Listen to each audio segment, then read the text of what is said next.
I'm Literary Freak 11, and this is day 9. I'm about to run out of fingers, so I've journeyed through the multiverse of my mind. I'm particularly enamored with this one. I think this one came out really well. So basically, you've got some like creepy hooded figures in the background over there, 2 white birds, and a sort of cauldron in a crater and some swords. Oh yes, and I would also like to apologize because you might hear the flapping of the awning that's below my window. So that might be loud and annoying, so I'm going to try to talk a little bit louder for this video. The potion bubbled pearly white, steam rising in tendrils. It was a tricky potion that had to be brewed in a crater of a natural hot spring, which suited the hooded figures well, for this volcanic wasteland provided them a great amount of privacy. The swords were sunk into the rock all around the crater. 2 white birds swooped far overhead as one of the figures leaned over the sword to add another ingredient. Once the potion was complete, these swords would be imbued with incredibly powerful ability to travel through time. Damn, thought one bird to another. This potion's nearly complete. If we sabotage it now, anything could happen. The 2 most likely possibilities involved getting stuck in a time loop or having 2 timelines clash, the other replied. So no, not anything, but bad things nevertheless. There's still something we can do, said the first bird, who was not, in fact, really a bird. What? We can get swords of our own. That way we'll be armed with the same power as they will, and we can follow them. We can stop them from bending time to their will. I didn't sign up to be a spy or for any long-term missions, the second one said.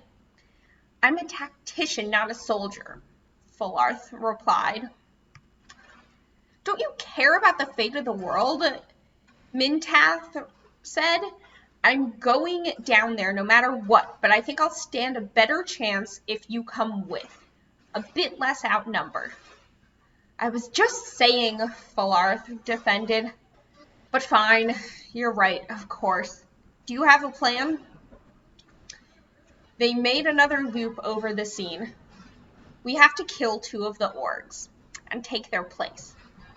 The robes might hide our identity well enough, hopefully. He didn't need to say that if they were caught, they would be killed. Mintath itched to touch the belt around his neck. All of his gears, tools, and spells were miniaturized and fastened around his bird throat. Even now, he was counting vials to find his silencing powder. Do exactly as they do and don't speak, Mintath thought to Fullarth. They landed behind a rocky outcropping and changed into their human forms. They cut off their mental tether. People would feel the magic they were using to maintain it and get suspicious. And if they didn't want their minds read, any door open was a way in, no matter how many guards you placed around it. Fullarth expanded his belt at the same rate that he grew before lifting it over his head and putting it back on his waist. Mintath unclipped his the moment his wings turned back into hands. Mintath pinched some silencing powder and dabbed a few flakes on his tongue. Then he grabbed a small pinch from the vial and walked slowly to one of the robed figures standing on the outskirts of the crowd.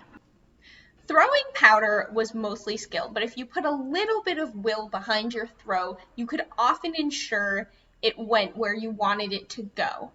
And so, his throws both made their mark. Fullarth, who had not been trained as well in such things, came up behind him, having dabbed silencing powder on his own tongue. There was a short scuffle that could not be heard by even themselves, but especially not the hooded figure standing nearby. They managed to knock both the guards unconscious. Then they tied them up and took their robes. They set the cloaks aside carefully so that they wouldn't get blood on them, and then killed their owners before donning the cloaks and moving back towards the group. Mintas stepped forward before he lost his nerve. "It is time," a hooded figure called in a female voice. This must have been the leader, for her robes had deep blue accents around the cuffs and the hood. Figures filed to their swords in a rather disorganized manner.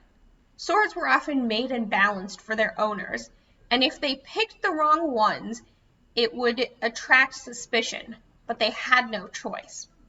They walked towards two unoccupied swords, trying not to look around guiltily. Nobody seemed to notice anything amiss. The leader was not holding a sword herself. As one, the hooded figures raised their right hands and placed them on the hilt of their swords.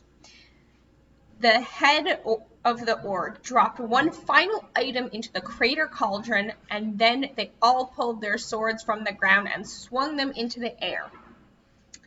They slashed them downward, and rips in time opened before them. They were off to destroy history. Only two who knew and could stop them.